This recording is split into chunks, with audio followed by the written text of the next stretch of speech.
dua toh. Di awalnya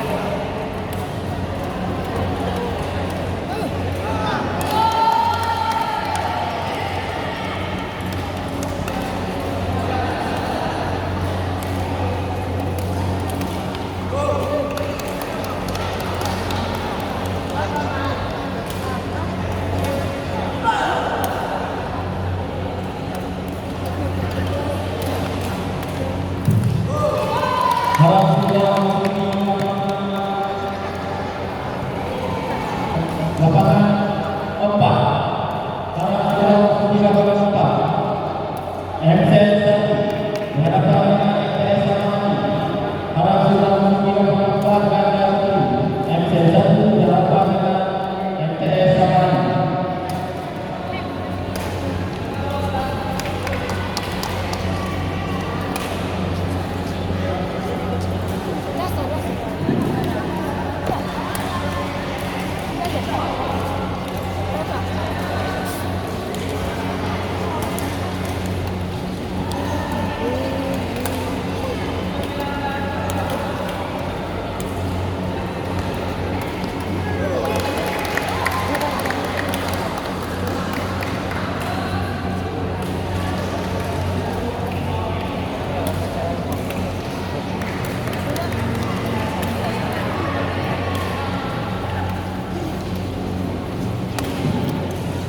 Ya, lagi-lagi untuk MCS 1 ganda putri di lapangan 4.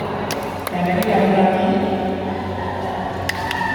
ganda putri MCS 1 di lapangan 4.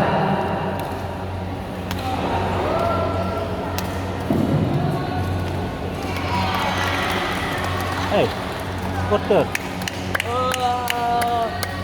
bawa lagi deh. pelan gerak. Supporter bawa lagi itu.